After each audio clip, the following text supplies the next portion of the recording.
Imikurire y'umwana kuva avutse kugeza yujuje umwaka burya iratangaje, kuko muri iki gihe umwana akenshi mu mwaka we wa mbere niho agira imikurire n'impinduka zidasanzwe. Ni mu gihe kuko niho yiga kwicara, kurya, kugenda, yewe no kuvuga. Tuguhaye ikaze muri iki kiganiro twaguteguriye, ikiganiro kiri bugaruke kuri byinshi mu mikurire y'umwana uvutse agakura mu gihe kitarenze umwaka. Turakwibutsa rero kandi ko ibiganiro tugutegurira ari bya bindi n'ubundi byibanda ku buzima, indwara zitandukanye, ndetse tukakwigisha cyangwa tukakugira inama nk'uburyo bwo kwirinda izo ndwara nyine zitandukanye. Muri iki kiganiro rero tugiye kurebera hamwe imikurire y'umwana kuva avutse kugeza agejeje umwaka. Turebe icyo ababyeyi bagomba kwitaho, inshingano zabo, n'igihe bagana ivuriro bitewe n'impinduka babonye. Umwana akura mu byiciro binyuranye nk'uko tugiye kubirebera hamwe. Ikaze rero, ubaye uri mushya ndakwibutsa gukanda subscribe.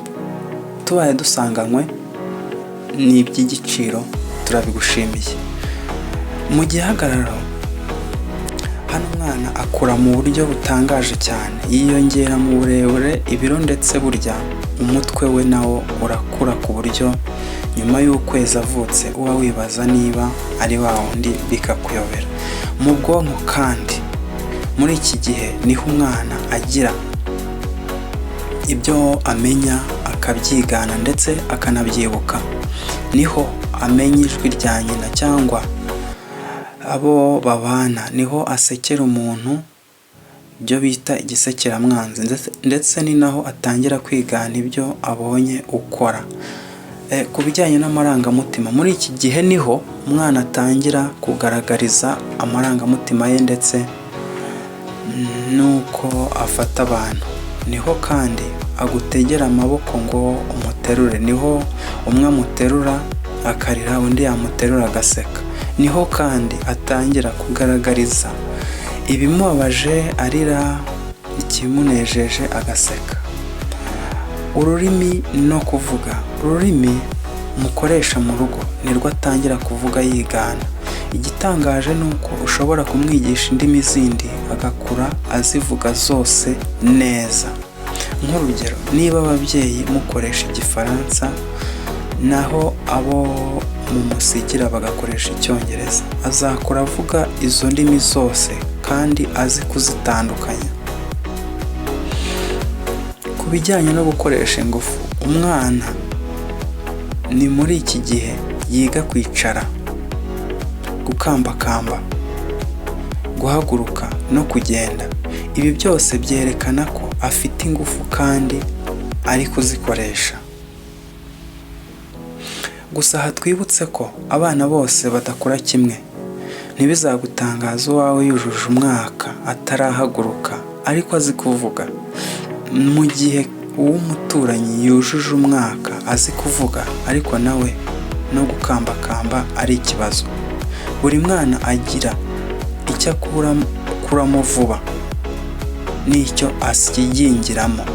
Gusa ibyo tuvuze muri rusange biba mu mwaka wa mbere, ariko nk'abana bavutse batagejeje igihe, kimwe n'abafite ibibazo by'ubuzima cyangwa bavukanye ubumuga runaka, batinda gukura.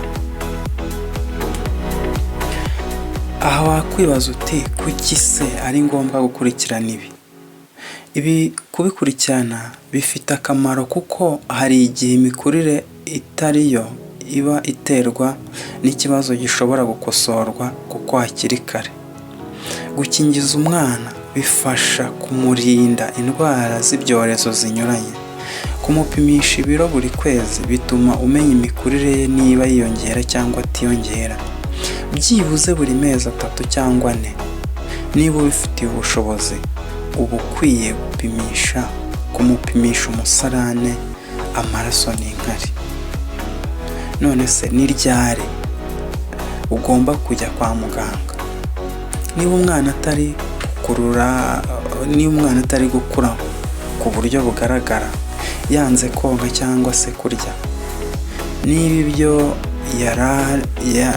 ibyo yari atangiye kumenya yabyibagiwe, urugero niba yari atangiye kugenda ukabona no gukambakamba byamunaniye, niba se afite ikibazo cyo kumva ibi, ubibwirwa nuko iyo ushakuje umuri hafi adahindukira cyangwa adashiguka. Niba ari kugira umuriro mwinshi urenze 39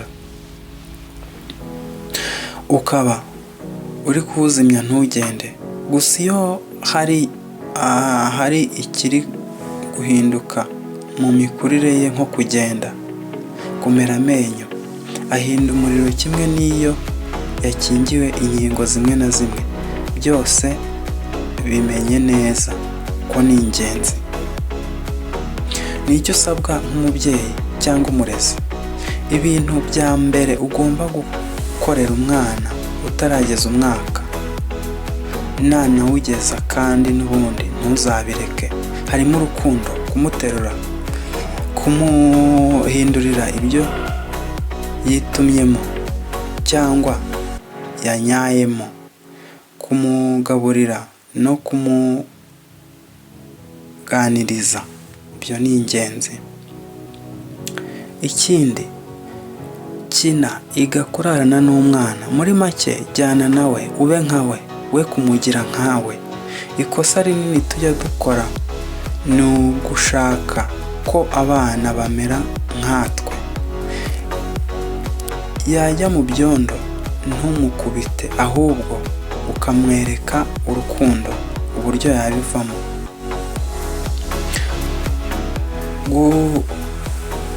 Gukurikira amarira ye.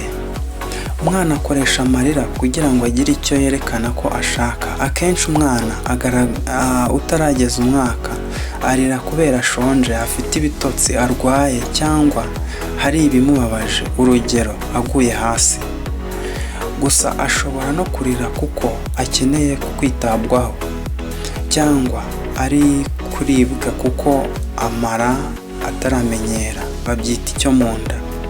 Icyo gihe iyo umuteruye araceceka. Kumuvugisha, gusoma igitabo muri kumwe no gukina nawe bimufasha gukura mu bwenge. Gaburira umwana yijute kandi ukomeze gukina nawe. Ntumuheze mu mugongo, ahubwo umuhe umwanya wo kuvumbura ariko utamushyize mu kaga. Amenye gukingura urugi, guterura isahani, gufata igikombe, kuvana igikinisha hacyo n'ibindi. Ibi bituma akura azi ko nawe hari icyo azi gukora kandi ashoboye. Niba ari kwiyubura, mureke abanza agerageze. Nubona ananiwe, umufashe. Niba ateruye ikibido, mureke arwane nacyo ariko umucunge atakihondaho. Nibyo bizatuma amenya kugenda, ashaka kugukurikira aho ugiye no kugufasha mu byo ukora. Ita ku mutekano w'umwana wawe. Ibuka ko nubwo afite amatsiko yo kumenya ibintu byinshi ariko akeneye umutekano. Nk'urugero, niba afashe umurizo w'imbwa cyangwa injangwe, muhe ikindi aba akinisha, noneho yambwa uyigizeyo. Niba ashaka gukinisha umuriro cyangwa urwembe, bimubuze. Umuha icyo akinisha kitamutera ibibazo. Umwaka wa mbere w'umwana ni igihe kirushya kandi gitesha umutwe. Usabwa kwihangana kuko hari ibizaba ku mwana wawe bibe byakuriza. Gusa uko wihangana niko ugenda umenyera, kandi bizagufasha mu myaka ikurikiyeho, kuko ibyo yamenye mu mwaka wa mbere nibyo bizamufasha mu gihe kirekire kizaza. Aha niho dusoreje ikiganiro cy'uyu munsi. Turagushimira kuba wadukurikiye ukaduha igihe cyawe, ni iby'igiciro kuri twebwe. Naho utaha rero ibiganiro byacu nakagaruka. Bye bye.